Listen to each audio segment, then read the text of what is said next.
யூபிஏவோட 10 வருஷத்துல ரயில்வே. சுரேஷ் அவர்களே என்ன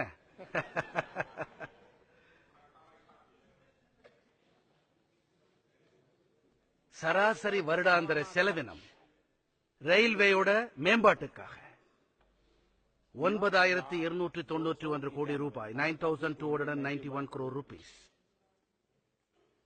எங்களோட இந்த 2 ஆண்டுகள்ல 32,587 crore rupees.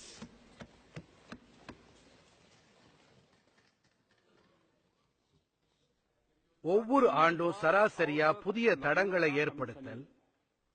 எத்தனை புதிய தடங்கள் போடப்பட்டது? யூபிஏ 1 சராசரியா 1477 கிலோமீட்டர். யூபிஏ 2 கொஞ்சம் முன்னேற்றம் இருக்கு, 1520 கிலோமீட்டர். என்டிஏ 2292, அரௌண்ட் சுமார் 2300. வேலை எப்படி நடக்குது? வேகமா எப்படி செயல்பட முடியும்? ஒரு பர்ஃபார்ம் செய்யக்கூடிய அரசு எப்படி இருக்கும்? கருவிகள் அதேதான், ரயில்வே துறை செயல்பாடு அதேதான், துறையும் அதேதான், பணியாளர்களையும் மாற்றம் இல்ல, சட்ட விதிமுறைகளும் அதேதான். இது இப்ப நான் காட்டுற உதாரணம். இப்படி ஒவ்வொரு துறையிலையும் என்னால எடுத்து காட்ட முடியும். இந்த சபையை ஏன் நடத்த விட மாட்டேன்றாங்க? அதுக்கு காரணம் இந்த அரசுக்கு எதிரான கோபம் இல்ல, ஒரு இன்ஃபீரியாரிட்டி காம்ப்ளெக்ஸ்னால சபையை நடத்த விடுறது இல்ல.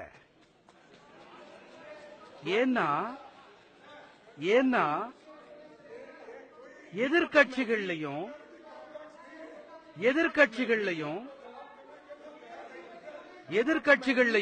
அருமையான உறுப்பினர்கள், அற்புதமான உறுப்பினர்கள் இருக்காங்க, நல்ல புத்தி கூர்மையுள்ள உறுப்பினர்கள் இருக்காங்க.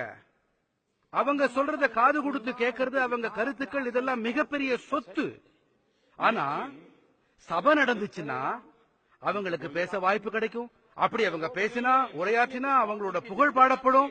நம்ம கதி அதோ கதி ஆயிடுங்கிற கவலை அரிச்சு தின்னுது.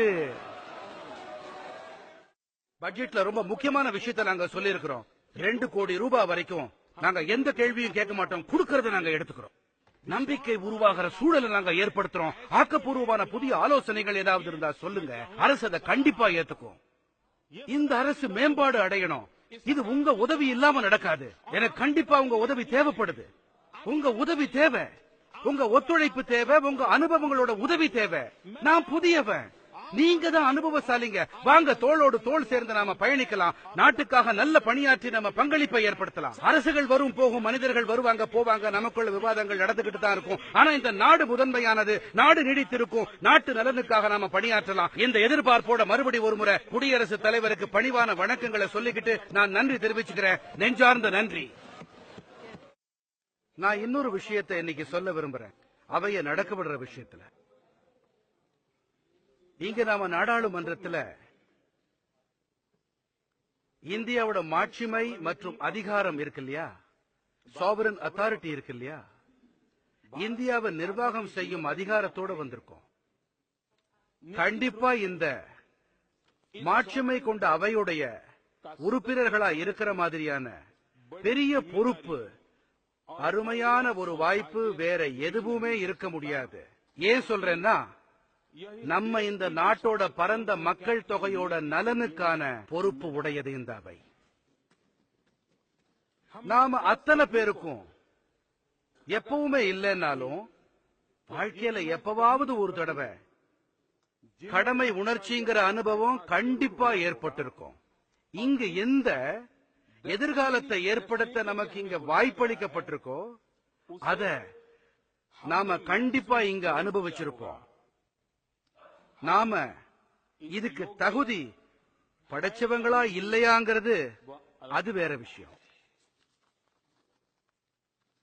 அதாவது இந்த 5 ஆண்டுகளுக்குள்ள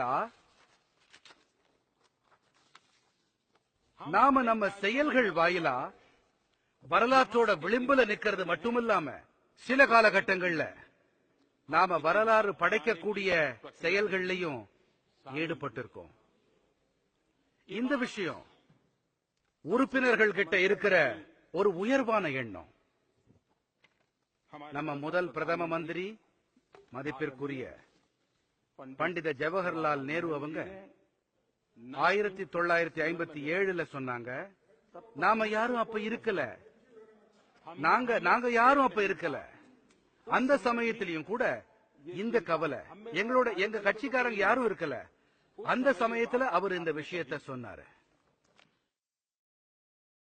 ரஷ்யாவோட குடியரசுத் தலைவர் குருஷேவ் அவர்கள் ஸ்டாலினுக்கு மரணம் ஏற்பட்ட வேளையில அவரோடையேதான் இருந்தார். ஸ்டாலினுக்கு மரணம் உண்டான பின்னால எங்கெல்லாம் குருஷேவ் போனாரோ அங்கெல்லாம் ஸ்டாலின் அதிகமா விமர்சிச்சாரு. ரொம்ப கடுமையான சொற்களால் அவரை தூற்றினார். வாய்க்கு வந்தபடி பேசினார். இதை அவர் ஒவ்வொரு இடத்துலயும் செஞ்சுக்கிட்டு வந்தார். ஒரு முறை ஒரு அரங்கத்துல குருஷேவ் உரையாற்றிக்கிட்டு இருந்தாரு. அங்க தனக்கு முன்னால் இருந்த தலைவர் ஸ்டாலின மிகவும் கடுமையா சாடினார். அவர் இறப்புக்கு பின் திட்டி தீர்த்தார். ஒரு இளைஞன் எழுந்து நின்னான் பின்வரிசையில இருந்து. அவன் அவர்கிட்ட, குருஷேவ், நான் உங்ககிட்ட ஒரு கேள்வி கேட்கணும்னா, நீங்க ஸ்டாலினை ஏகப்பட்ட வசப்பாடுறீங்க, அவரை கரிச்சு கொட்டுறீங்க, எல்லாம் சரி. ஆனா அவர் உயிரோட இருந்த போது அவரோட தானே பணியாற்றுனீங்க. அப்ப என்ன செஞ்சுக்கிட்டு இருந்தீங்க? இந்த மாதிரி சூழ்நிலை ஏற்பட்ட போது நீங்க என்ன செஞ்சீங்க? அவ முழுக்க மயான அமைதி நிலவுச்சு. அவையில அமைதி நிலவின நேரத்துக்கு பின்னால சில கணங்களுக்கு பிறகு குருஷேவ் சொன்னாரு, கேள்வி கேட்டவர் அங்கேயே எழுந்து நிக்கட்டும்னாரு. அவனும் எழுந்து நின்னான். அவர் அவங்கிட்ட, உனக்கு பதில் கிடைச்சிட்டு தான்னு கேட்டாரு. இன்னைக்கு உன்னால செய்ய முடியற அந்த விஷயத்தை ஸ்டாலின் காலத்துல செய்ய எனக்கு விருப்பம் இருந்தாலும் என்னால செய்ய முடியல. அதனால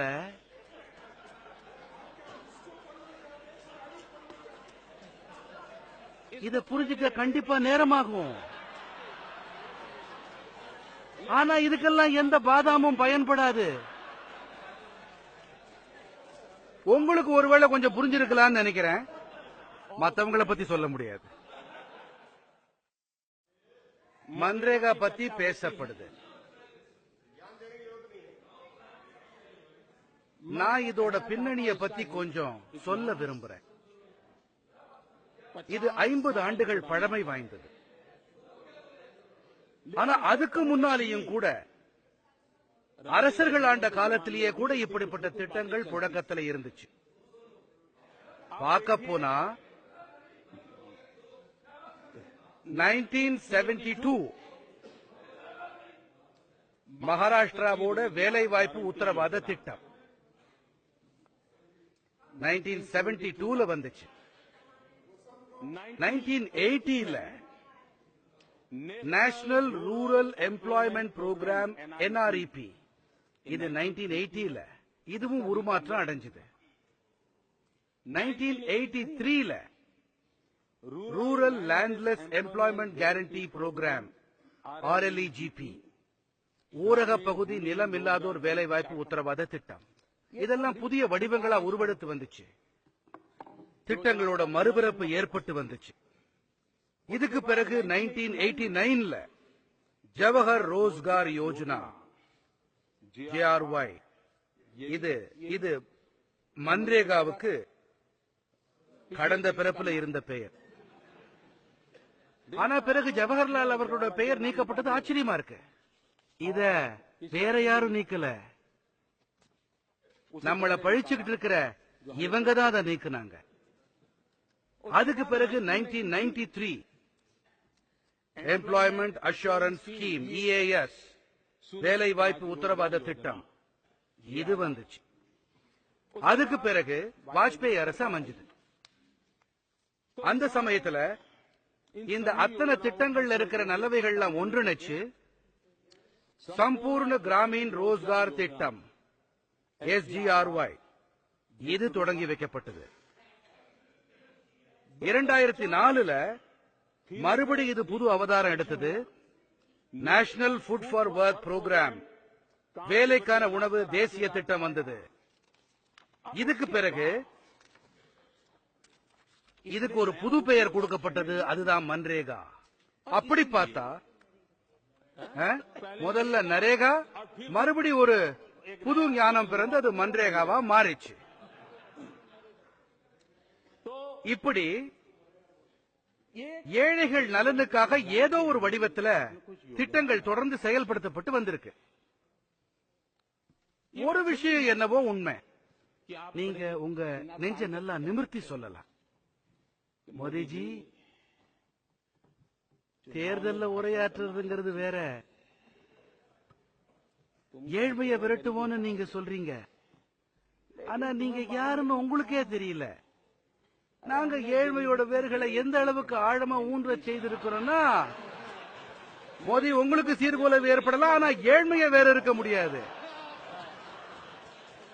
இங்க வந்த பிறகுதான் எனக்கே தெரிஞ்சது இதோட வேர்கள் எந்த அளவுக்கு வேரூன்றி இருக்குன்னு. எந்த அளவுக்கு வேரூன்ற வச்சிருக்கீங்க தெரியுமா? இதுதான் நான் போன முறையும் சொன்னேன். இந்த விஷயத்தை யாராலையும் மறுக்க முடியாது. இந்த நாட்டை நீங்க ஆண்ட 60 ஆண்டுகள்ல ஏழைகளுக்கு நல்லதை செய்ய முடிஞ்சிருந்தா, இன்னைக்கு என் நாட்டு ஏழை மக்களுக்கு நிலத்தை தோண்டி மண்ணை சுமக்க வேண்டிய துர்பாக்கியமான நிலை ஏற்பட்டிருக்கவே இருக்காது.